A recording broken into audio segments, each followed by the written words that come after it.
this administration is profoundly evil in ways that are difficult for Americans to comprehend. We have reached a stage of illegality, immorality and depravity. Und er hat nicht nur Schatten geworfen, er hat eine ganze Sonnenfinsternis mitgebracht. George Conway. Einst nur ein Name, der dank seiner Ehe mit Kellyanne in der seltsamen Umlaufbahn der Trump-Welt schwebte, hat sich offiziell aus dieser Schwerkraft befreit und eine umfassende Wahrheitsmission gestartet. Ruhig, bedächtig und vernichtend präzise betrat Conway das Fernsehgerät wie ein Chirurg mit einem Skalpell, nicht mit einem Flammenwerfer. Und das machte es irgendwie noch brutaler. Er brauchte nicht zu schreien. Er brauchte nicht zu schimpfen. Er legte einfach Punkt für Punkt dar.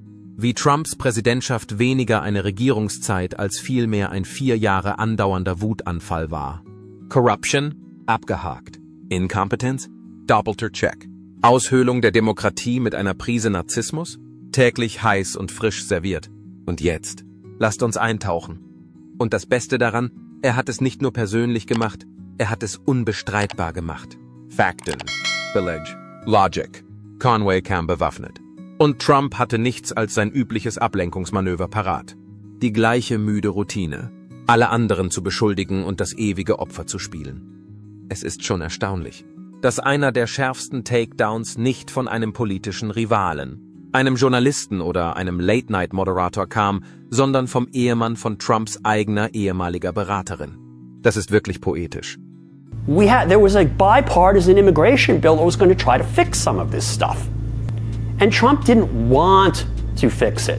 He made the House vote against it because he doesn't want a rational system. He wanted the system to fail. And they don't want law. Derzeit ist George Conway, der von Beruf Anwalt ist, für seine offenen und unverblümten Meinungen über Donald Trump bekannt. Kein einziges Wort wird von ihm zurückgehalten.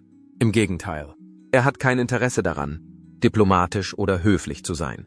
Wenn es um Trump geht, verfügt er über die chirurgische Genauigkeit eines Mannes, der sein ganzes Leben darauf gewartet hat, eine Wahrheitsbombe auf diese orangefarbene Abrissbirne zu werfen. Er hat die feste Absicht, dieses Gebilde zu zerstören. Daher sollte es nicht überraschen, dass man das kollektive Gemurmel im Internet fast hören konnte, als Conway die Entscheidung traf, sich in das politische Spielfeld zu begeben und Trump anzugreifen und schließlich zu einem Schluss kam. They can, they have to try sometimes because they're out there to remedy violations of the laws and the Constitution. But at the end of the day, the courts you can't have 600 plus federal judges trying to run the federal government through litigation. When the president is just refusing to do his job, and not only refusing to do his job, basically saying, F you to the duties that I have. The correct solution, and this is what made JV laugh, and you guys put it up on the internet, what JV laughing at me, the correct solution that the framers intended was impeachment and removal. When a president refused. Lassen Sie uns das auch ganz klar sagen. George hat nicht nur ein paar höfliche Sticheleien geäußert, sondern auch eine Kritik, die nur halbherzig war. Ganz und gar nicht. Ganz und gar nicht. Das war eine totale Demütigung. Im Grunde genommen eine Lektion in der Kunst des Bratens. Vergessen wir die politischen Kommentatoren und diejenigen, die behaupten, Experten auf diesem Gebiet zu sein. George Conway wollte einen Wahrheitsteller präsentieren, der so feurig war, dass er das Potenzial hatte, selbst die treuesten Anhänger von Trump dazu zu bringen, ihr Leben neu zu bewerten. 1980 to 2018. Okay? I don't want to see a Republican Party led by a fascist, but he is a fascist. He cannot help but be a fascist. His personality disorders make him a fascist. He does not care about anyone else. Wissen Sie, George Conway war immer einer der wenigen, die bereit waren, Trump als das zu bezeichnen. Was wirklich ist, obwohl er eine Menge Fehler hat und, seien wir ehrlich, nicht einmal ein Heiliger ist, ein männliches Kind, das launisch und narzisstisch ist und das außer seinem aufgeblasenen Ego vor niemandem und nichts Respekt hat. Und um seinen Standpunkt zu verdeutlichen, braucht er weder eine große rhetorische Strategie noch eine ausgefallene Rede. He can't help himself but emotionally react to things, and that's and he's one of the things that he's a narcissistic sociopath. That's the thing. Everyone has to kind of get used to. It's the reason why you cannot normalize him. You cannot treat him like a normal human being because he's not. He is unwell. Wenn es Ihnen gefällt, abonnieren Sie es bitte. Beginnen wir mit dem peinlichsten Fehler, den Trump je begangen hat. Er ist in der Tat völlig unfähig, als Präsident aufzutreten. Er ist derjenige, der es inmitten einer Katastrophe globalen Ausmaßes für eine gute Idee hielt, nachts um 3 Uhr zu twittern. Oh. Und vergessen wir nicht seinen berüchtigten Ich allein kann es richten Moment, der weniger eine kühne Behauptung als vielmehr ein erbärmlicher, verzweifelter Schrei nach Aufmerksamkeit war. Das sollten wir nicht vergessen. Mit dem üblichen Sarkasmus, für den er bekannt ist, zögerte Conway nicht, auf den absoluten Irrsinn eines Mannes hinzuweisen, der glaubt, dass die Führung des Landes mit der Leitung einer Reality-TV-Show vergleichbar ist. Eine Warnung, das ist jetzt nicht der Fall. Aber das darf man Trump gegenüber nicht erwähnen. Leider ist er zu sehr damit beschäftigt, große Reden darüber zu halten, wie er Amerika gerettet hat, während im Hintergrund Amerika wie ein Feuer brennt. Rule of law, he does not care about justice, he does not care about right and wrong. He's a criminal, he's a convicted criminal, 34 counts. He stands charged with many other counts in which I really don't think he has. Genau, es ist, als ob Trump sich einen Science-Fiction-Film ansieht, auf die Leinwand zeigt und sagt, ich will das, aber mit mehr Gold und meinem Namen darauf. Seien wir ehrlich, bei der Space Force ging es nicht um die nationale Sicherheit. Es ging um Branding, ein weiteres auffälliges Ablenkungsmanöver unter einer Flagge, das die Menschen die wirklichen Probleme vor Ort vergessen lassen soll, wie steigende Kosten, geschlossene Fabriken und Landwirte, die aufgrund von Vergeltungszöllen ihre Ernte nicht mehr verkaufen können. Und sicher, er hat es als Schutz unserer Zukunft verkauft. Aber wovor genau? Vor Außerirdischen, Satelliten mit Attitüde oder vielleicht nur vor der schlechten Presse. Währenddessen bröckelte auf der Erde die Infrastruktur, die Gesundheitsversorgung blieb ein Irrgarten und das Wohlstandsgefälle wuchs weiter. Und das alles, während Trump eine Siegesrunde über Börsenzahlen drehte, die für den Durchschnittsarbeiter nichts bedeuten. Also ja, wenn es das Ziel war, ein Vermächtnis der Verwirrung, des Chaos und der kosmischen Ablenkung zu schaffen, dann ist die Mission erfüllt. Oberbefehlshaber. Lassen Sie uns über die erstaunlichen Wirtschaftspläne sprechen, die Trump umgesetzt hat, wenn wir schon dabei sind. Amerika zu retten. Sie wissen schon, die Pläne, die die Größe der Vereinigten Staaten von Amerika wiederherstellen sollten. Für wen genau ist das wunderbar? Denn es war sicherlich nicht für die Millionen von Menschen in den Vereinigten Staaten, die von seinen katastrophalen Zöllen stark betroffen waren. Diejenigen, die nun als direkte Folge seines cleveren Handelskriegs mit China und anderen Ländern wie Kanada einen höheren Preis für lebenswichtige Güter zahlen müssen. Um das in die richtige Perspektive zu rücken. Wenn sie reich genug sind, können sie es sich leisten, sich nicht um die Kosten für Toilettenpapier zu kümmern, oder? Andererseits sollten wir sein Babyprojekt, die Space Force, nicht vergessen. Die Leute sind für die Space Force, vor allem deshalb, weil man sich nach der Zerstörung des Planeten auf ein völlig neues Gebiet des Unsinns konzentrieren sollte. Die Situation ist vergleichbar mit dem, was passieren würde, wenn man der Fantasie eines kleinen Kindes einen Nuklearknopf in die Hand drückt und es dann seine Ideen ausleben lässt.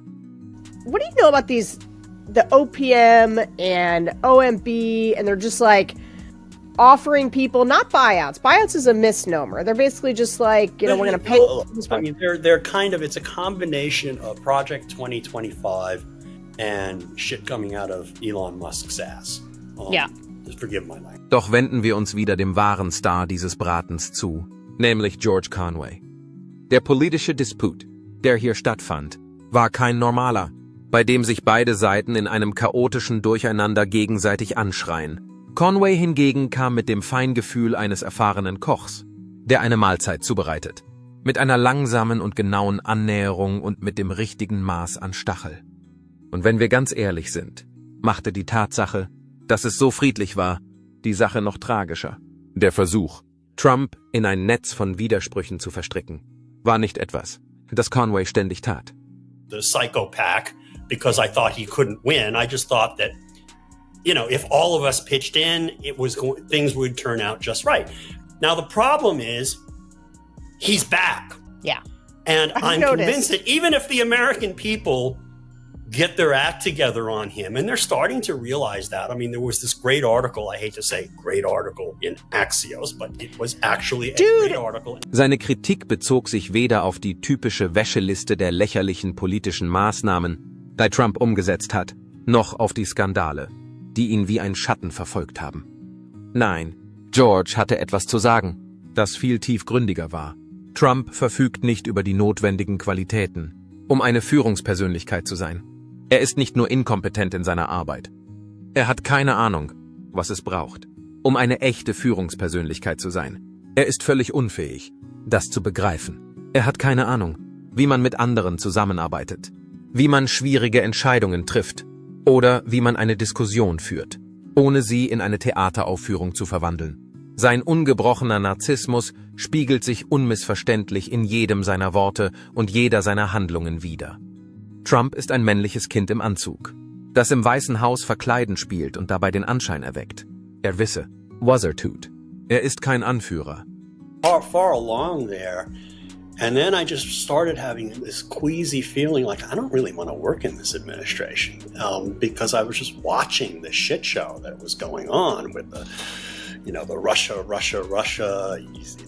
thing, with the firing of Comey and the guy, it's just like the administration shut it. Eines der erstaunlichsten Dinge, die George Conway getan hat, war, all die Ablenkungen, die Rhetorik, das Drama und den Zirkus wegzulassen und dann auf die unbequeme Realität hinzuweisen. Trump ist nicht nur inkompetent, sondern er stellt auch eine Bedrohung für die Nation dar.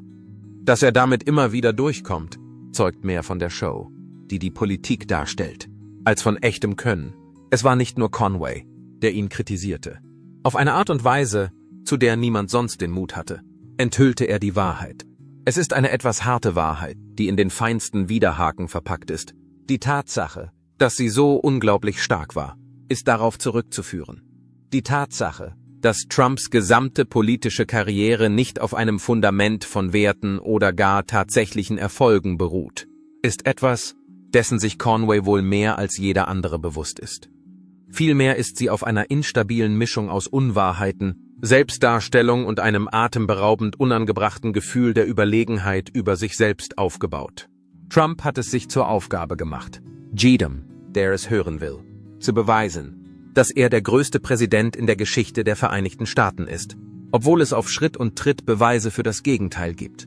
In jeder Hinsicht ist er eher eine wandelnde Pointe als das politische Superhirn, für das er sich zu halten scheint. Okay, he is a bad man. And why all of you out there seem to want to excuse him and pretend that reality is something other than what it is and what you want it to be is the problem. And I don't say that you're garbage because of that. I think you need to look in the mirror someday and start thinking about, is this man the man you want your children or your grandchildren to emulate? Das Problem für Trump hingegen ist, dass der Witz nicht mehr lustig ist und die Pointe zunehmend irrelevant wird. Man muss verstehen, dass sein ganzes politisches Vorgehen eine Ein-Mann-Show war, bei der sein Ego und seine Fans das Drehbuch geschrieben haben. Keiner von ihnen scheint zu bemerken, dass er in seinen Reden weder Fakten noch einen vernünftigen Diskurs anführt. Wenn man jedoch die Schichten der Angeberei, des Getöses und der orangefarbenen Färbung seines Twitter-Accounts wegnimmt, bleibt ein Desaster übrig. Es ist eine chaotische Abfolge von Entscheidungen, Misserfolgen und absolut dummen Behauptungen, die zu ungeheuerlich sind, um sie zu ignorieren. Aber die fanatischen Verehrer dieser Person gehen weiterhin damit hausieren, dass sie in irgendeiner Weise wahr sind. Außerdem geht es um Folgendes. Donald Trump ist zum Inbegriff einer Person geworden, die alles sagen würde, um ihre Position an der Spitze zu erhalten. Jeder sollte vor den Bus gestoßen werden, zweifellos. Wenn jemand versucht, ihn zu konfrontieren, sei es ein politischer Gegner, ein ehemaliger Verbündeter oder sogar ein unschuldiger Zuschauer, ist er bereit, Brücken schneller zu zerstören, als ein Politiker seine Position auf einer Plattform ändern kann. In Wirklichkeit ist Trumps politische Karriere weniger eine schöne Erfolgsgeschichte, als vielmehr ein klassisches Beispiel dafür, was passiert, wenn ungezügeltes Ego auf öffentlichen Dienst trifft. Und das, obwohl Trump glauben mag, dass er der Mann der Stunde ist. Er ist ein Psychopath und selbst in seiner besten geistigen Verfassung, in seinem akutesten Geisteszustand, ist er ein Bösewicht. Er repräsentiert im Grunde alles Böse, das sich im psychiatrischen Tod widerspiegelt. Aber seien wir mal ehrlich. Um es einfach auszudrücken, Trump ist die Pointe eines Witzes, der von Tag zu Tag unlustiger wird. Es besteht die Möglichkeit, dass seine Fans weiterhin kichern. Aber das liegt nur daran, dass die zu sehr von Ergebenheit oder was auch immer sie daran hindert, die Realität zu sehen, geblendet sind, um zu erkennen, dass der Witz schon vor langer Zeit sein Potenzial verloren hat, lustig zu sein. Seine gesamte Geschichte besteht aus einer Aneinanderreihung von Ungereimtheiten, die alle in dem Moment kulminieren, in dem die Welt ihn nicht mehr ernst nehmen kann.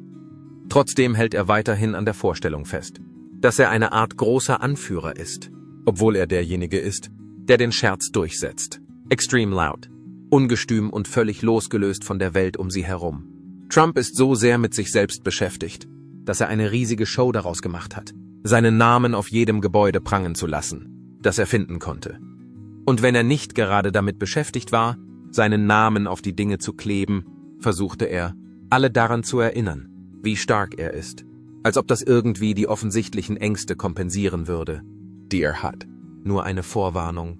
Donald, die Anzahl der Klagen, die gegen sie eingereicht wurden, ist das Einzige, was noch schwieriger ist als ihr Ego.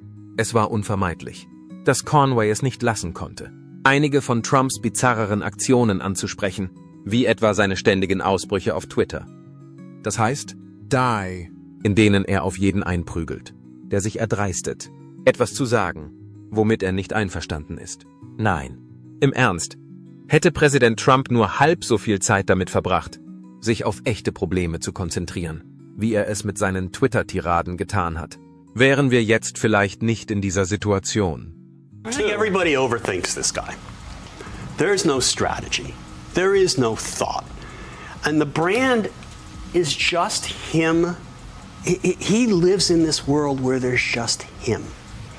Okay? But it's not just him, George. It's a hell of a lot of people out there I understand. who've gotten sucked up into this thing I agree and with that that. are perpetuating I agree with that brand. I'm talking about in his mind. Okay. None of us matter.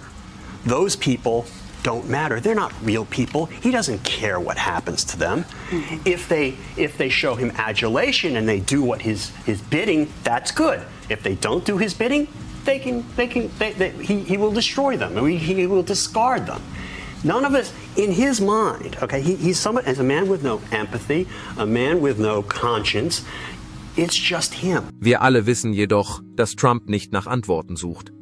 Sein Fokus liegt auf dem Spektakel. Ihm geht es nur darum, Aufmerksamkeit zu erregen, das Ungeheuerlichste zu sagen, was ihm einfällt, und dann zuzusehen, wie die Welt um ihn herum verbrennt. Außerdem sollten wir nicht übersehen, dass er nie die Verantwortung für irgendetwas übernommen hat. Das wäre viel zu einfach, fürchte ich. Trump hat ein einfaches Mantra. Im Zweifelsfall schiebe die Schuld auf alle anderen. Jeder, der eine verzerrte Sicht auf ihn hat, von den Medien über die Demokraten bis hin zu allem, was dazwischen liegt. Ablenkungsmanöver sind etwas, das Trump immer wieder an den Tag legt. Diese unvorteilhafte Eigenschaft wurde von Conway hervorgehoben, der sie ausgiebig betonte. Und während Conway sich nicht scheute, auf die zahlreichen Fehler hinzuweisen, die Trump begangen hat, gelang es ihm auch, die besorgniserregendste Eigenschaft von Trump herauszustellen: die völlig fehlende Selbsterkenntnis des Mannes. Mit anderen Worten, der Mann ist unfähig, etwas anderes als sein eigenes Spiegelbild wahrzunehmen. Trumps intensiver Wunsch, sein persönliches Image aufrecht zu erhalten, war die treibende Kraft hinter jedem seiner Schritte, von der Wahl nutzloser Freunde bis hin zu schwerwiegenden Fehlern in der Außenpolitik. Für Trump dreht sich alles um die Idee, den Anschein von Autorität zu wahren, selbst wenn dies bedeutet, dass er Unruhe und Spaltung in der Organisation verursacht.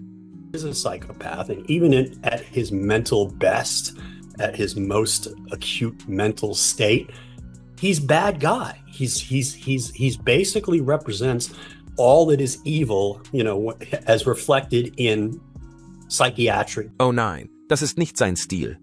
George Conway trat mit chirurgischer Präzision auf, nicht um Trump niederzuschreien, sondern um ihm einen so brutal ehrlichen Spiegel vorzuhalten, dass Trump nicht wegschauen konnte, ohne die Risse zu sehen. Und das Beste daran, er brauchte nichts zu beschönigen. Er ließ einfach die Fakten sprechen und entlarvte damit das Fehlen der Kleider des Kaisers auf die befriedigendste Art und Weise. Die Ironie des Ganzen ist fast schon tragisch. Der Mann, der seine Marke auf frechem Selbstvertrauen, lautem Draufgängertum und einer Reality-Show-Persönlichkeit aufgebaut hat, steckt jetzt in einer Wiederholung fest, die er nicht kontrollieren kann, einer Wiederholung, in der die Pointe immer auf ihm liegt. Und George, er ist der ruhige Erzähler, der uns daran erinnert, dass wir diese Episode schon einmal gesehen haben. Trump wollte unantastbar sein, aber Conway hat gezeigt, dass er nicht über Kritik erhaben ist, nicht immun gegen Verantwortlichkeit und definitiv nicht das Superhirn, das er vorgibt zu sein. Denn am Ende ist nicht derjenige der Beste, der am lautesten schreit, es ist derjenige, der einfach die Wahrheit sagt und zusieht, wie die Illusion zerbricht. Das nenne ich poetische Gerechtigkeit. Psychopathocracy. Yeah, rolls off the tongue. I can see how this could be really what catch it is, fire. is if you take all the characteristics that I was talking about last year, about psychopaths, malignant narcissists, narcissistic sociopaths, whatever phrase you want to use to describe them, because all of those phrases are like overlapping circles in a Venn diagram. You have a government that is psychopathic because it is being run by psychopaths for psychopathic ends. And psychopaths seek destruction. This is what they are seeking. Stattdessen tat Conway etwas, das weitaus wirkungsvoller war, als ins Leere zu schreien oder virale Soundbites zu kreieren. Er sagte einfach die Wahrheit. Und in der heutigen Welt der Spinndoktoren, Desinformationskampagnen und des politischen Theaters ist das vielleicht der brutalste Schritt von allen. Keine Dramatik, kein Feuerwerk, nur ruhige Präzision. Wo andere auf Lärm und Getöse zurückgreifen, wählte Conway Klarheit. Seine Worte waren nicht laut, aber sie hatten das Gewicht einer unbestreitbaren Realität. In einem Umfeld, in dem die Wahrheit oft bis zur Unkenntlichkeit verdreht wird, traf seine ruhige, unerschrockene Ehrlichkeit tiefer als jede Beleidigung es je könnte. Denn seien wir ehrlich, manchmal ist der brutalste Takedown kein viraler Tweet oder ein Schreikampf.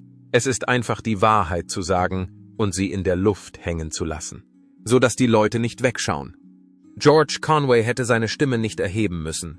Er musste sich nicht auf Trumps Niveau herablassen. Er hat sich einfach behauptet und einen Spiegel vorgehalten. Und was dieses Spiegelbild zeigte, war vernichtend genug. Ein Mann, der so sehr in sein Ego und seine Illusionen verstrickt war, dass die kleinste Berührung mit der Realität genügte, um ihn aus der Fassung zu bringen.